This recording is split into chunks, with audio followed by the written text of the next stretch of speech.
Professor Haragopal గారు, మిత్రులు brother professor Anwar Khan గారు, ప్రొఫెసర్ వినాయక్ రెడ్డి గారు, పెద్దలు కందిమల్ల ప్రతాప్ రెడ్డి గారు, మన గౌరవనీయులు ఎమ్మెల్సీ గారు కోదండరామ్ గారు, ఇతర వివిధ పార్టీల అన్ని పార్టీల నాయకులు, సిపిఐ, సిపిఎం, సిపిఐఎంఎల్, మిగతా అన్ని పార్టీల నాయకులు, విమలక్క, ప్రతి ఒక్కరికి కూడా నా హృదయపూర్వక పేరు పేరున, అదేవిధంగా పౌర హక్కుల సంఘం నుంచి గడ్డం లక్ష్మణ్ గారు, అందరికి కూడా నా హృదయపూర్వక నమస్కారాలు. మిత్రులారా,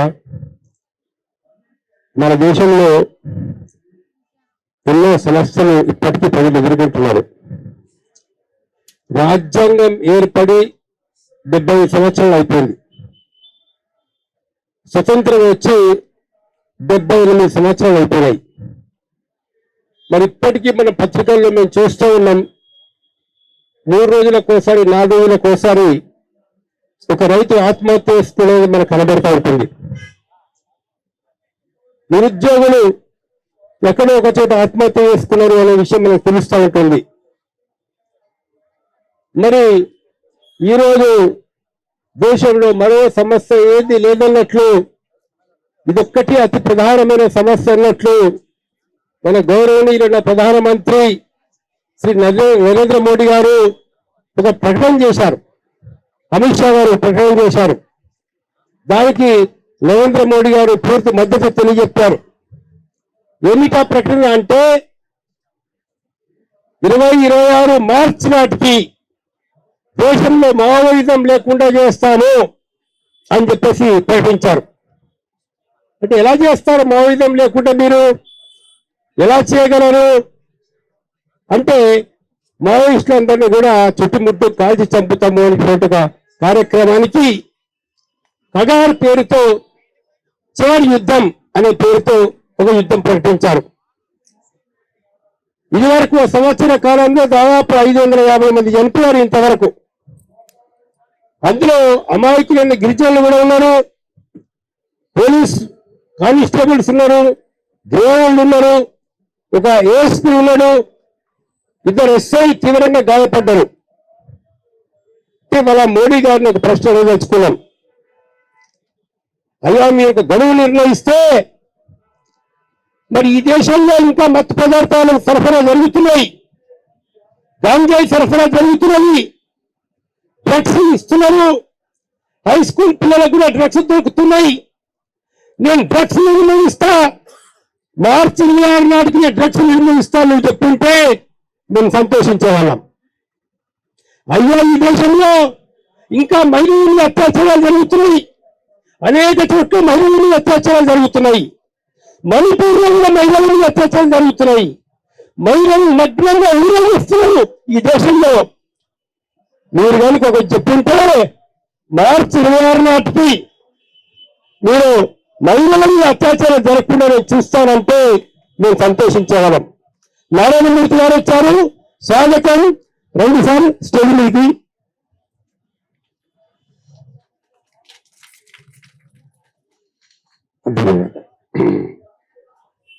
మిత్రులారా, మరి ఈరోజు మోడీ గారు ఏదైతే ప్రకటన చేస్తున్నారో, భారతదేశంలో ఇప్పటికీ అనేక చోట్ల కల్తీ విత్తనాలు, కల్తీ మందులు ఇవన్నీ సరఫరా అవుతున్నాయి.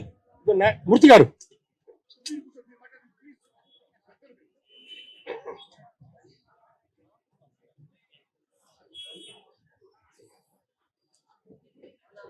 ఆయన కనుక ఈ దేశంలో ఇంకా రైతాంగానికి కల్తీ విత్తనాలు సరఫరా జరుగుతూ ఉన్నాయి. అనేక చోట్ల కల్తీ పత్తి, కల్తీ విత్తనాలు, మిగతా విత్తనాల వల్ల రైతులు నష్టపోతున్నారు. రైతుల మీద ప్రేమ ఉంటే మోడీ గారు మరి మార్చి 26 నాటికి నేను కల్తీ విత్తనాలు లేకుండా చేస్తా అని చెప్తే మేము సంతోషించే వాళ్ళం. అయ్యా, సామాన్య రైతు వల్ల బతకలేకపోతున్నాడు. రైతు కొడుకు వ్యవసాయం చేయడానికి సిద్ధంగా లేడు. ఒక 5 ఎకరాలు ఏ రైతు కొడుకు అడగండి, పిలిచి అడగండి, ఏమయ్యా నువ్వు వ్యవసాయం చేస్తావా అంటే నేను చెయ్యాలని చెప్పి చెప్తున్నాడు. మా అయ్యని అప్పుల పాలయ్యాడు, మా నాన్నగారు అప్పుడు పాలయ్యారు, నేను ఇంకా వ్యవసాయం ఎందుకు చేయాలని అడుగుతున్నాడు ఆ పిల్లడు. ఎందుకు నువ్వు కనీస మద్దతు ధర ఇవ్వడం లేదు? ఎందుకు ఇవ్వడం లేదు? ఈ దేశం నుండే వ్యాపారస్తులకు లాభం చేయడానికి, దళారులకు లాభం చేయడానికి, కార్పొరేట్ శక్తులకు లాభం చేయడానికి లక్షలాది మంది రైతుల పొట్టగొట్టి, కోట్లాది మంది రైతుల పొట్టగొట్టి వాళ్ళకు మీరు కనీస మద్దతు ధర ఇవ్వడం లేదు. అరే మార్చి 20 నాటికి నేను రైతులకు కనీస మద్దతు ధర ఇస్తాను చెప్తుంటే, వాళ్ళ ఆదాయాలు పెంచుతాను చెప్తుంటే సంతోషించే వాళ్ళం. ఈరోజు భారతదేశంలో ప్రతి రాష్ట్రంలో కార్పొరేట్ విద్య వచ్చేసింది.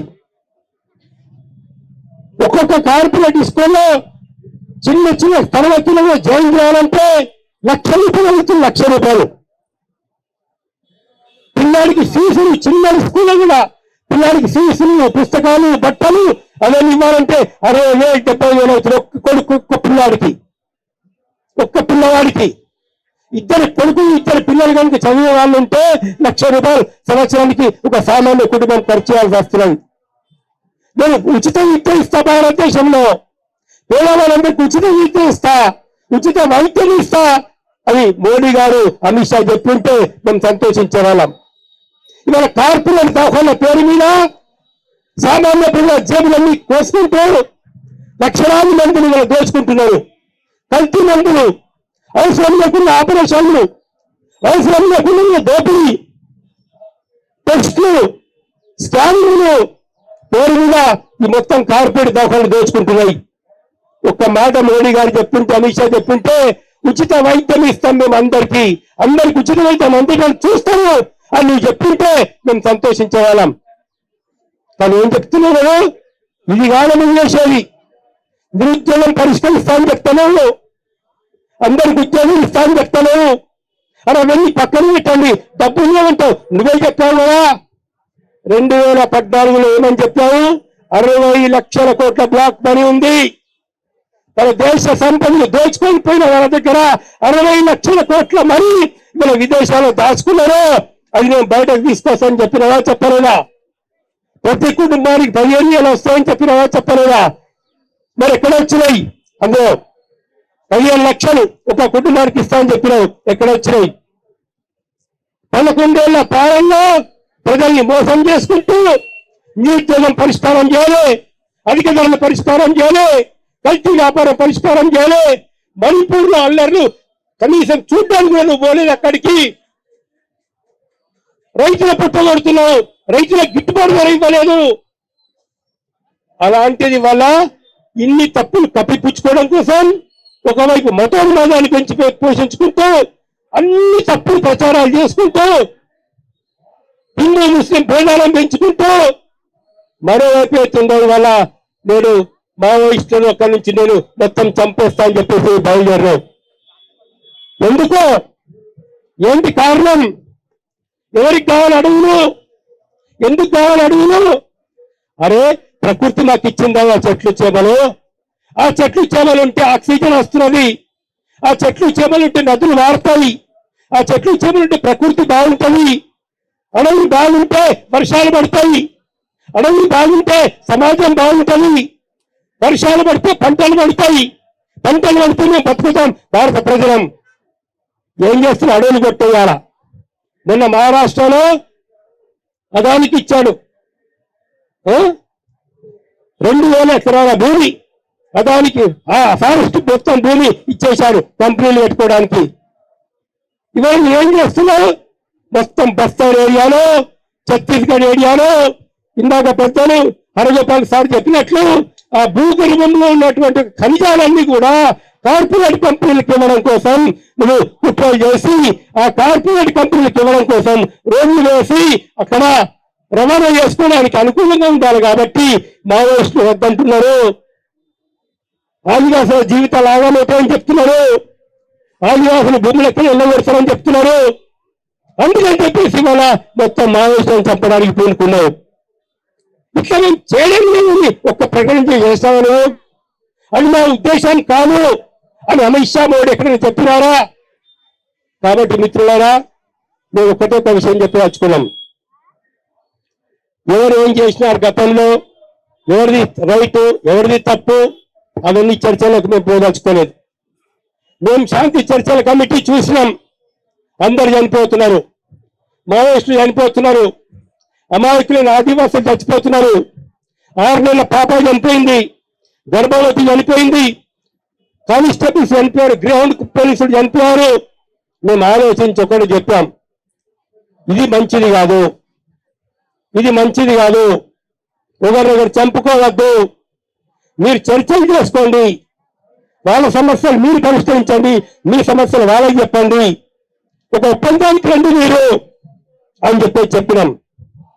మరి దీనికి స్పందించి ఒక వారం రోజులు ఏమని చెప్పారు, మేము చర్చలకు సిద్ధం, మేము మాట్లాడడానికి వస్తాము, ప్రభుత్వంతో మాట్లాడతాము అని చెప్పారు. మేము మాట్లాడడానికి సిద్ధంగా ఉన్నామని వాళ్ళు చెప్పిన తర్వాత ఏం చేయాల ప్రభుత్వం, ఏం చేయాలి అమిత్ షా, ఏం చేయాల మోడీ గారు, ఏం చేయాల కేంద్ర ప్రభుత్వం? నువ్వు చర్చలకు పిలవాలా పిలవద్దా? చట్టరీత్యా చూసినా, రాజ్యాంగం రీత్యా చూసినా, ఒక ధర్మం రీత్యా చూసినా, ఒక న్యాయం రీత్యా చూసినా నువ్వు మాట్లాడుతాను చర్చలకు పిలవాలా? వాడు మాట్లాడుతాను నువ్వు వేలాది మందిని పంపించేసి చుట్టుముట్టేసి చెట్ల కింద ఉన్నో పొగల కింద ఉందో నువ్వు పటాపటా పిట్టల్ని కాల్చినట్టు కాల్చేయడం ఇది కరెక్టా? నువ్వు మాట్లాడడానికి సిద్ధంగా ఉంటే మనం వాళ్ళు చెప్పినారు కదా. మరి ఇంతకుముందు అందరితోనూ చర్చలు ఒప్పందం చేసుకున్నావు, మణిపూర్ ఉగ్రవాదులతో చేసుకున్నావు, ఇవాళ అస్సాంలో నువ్వు చర్చలు జరిపి ఒప్పందాలు చేసుకున్నావు, బోడోల్యాండ్ వాళ్ళతో చేసుకున్నారు, నాగాలాండ్ వాళ్ళతో చేసుకున్నారు, గూర్ఖాలాండ్ ఉగ్రవాదులతో చర్చలు చేసుకున్న ఒప్పందం. అది నిన్న పాకిస్తాన్తో చేసుకున్న ఒప్పందం, పాకిస్తాన్తో ఒప్పందం చేసుకుంటావు, టెర్రరిస్టులు పంపించాలని పాకిస్తాన్తో ఒప్పందం చేసుకుంటావు. మరి భారతదేశంలో ఎందుకని ఇవాళ మావోయిస్టులతో నువ్వు చర్చలు జరిపావు? ఏం అడ్డము వచ్చింది చర్చలు జరపడానికి? అంటే మీరు చర్చలు జరపకపోవడం వల్లనే ఇవాళ ఎవరు చనిపోయినా మీదే బాధ్యత, ఒక కానిస్టేబుల్ చనిపోయినా మీదే బాధ్యత, ఒక ఆదివాసీ చనిపోయినా మీదే బాధ్యత, ఒక మావోయిస్టు చనిపోయినా మీదే బాధ్యత. ఎందుకంటే చర్చలు వస్తామని వాళ్ళు చెప్పినారు, చర్చలకు వస్తామన్నారు. చర్చలకు వస్తామన్నోళ్ళని చుట్టుముట్టి కాల్చి చంపడం న్యాయం కాదు, ధర్మం కాదు, పద్ధతి కాదు. కాబట్టి మేము శాంతి కమిటీ తరఫున ఇప్పటికి కూడా కేంద్ర ప్రభుత్వాన్ని విజ్ఞప్తి చేస్తున్నాము, ఇప్పటికి కూడా మావోయిస్టులకు విజ్ఞప్తి చేస్తున్నాము, మీరు శాంతి చర్చలకు రండి. ఇప్పుడు ఏదో జరిగిన సంఘటనల గురించి మీరు మర్చిపోండి, ఇక ఉండాలి మీరు రండి. మీకు చాలా నష్టం జరిగింది, ప్రధాన కార్యదర్శిలో చనిపోయారు, ఓకే జరిగిండవచ్చు.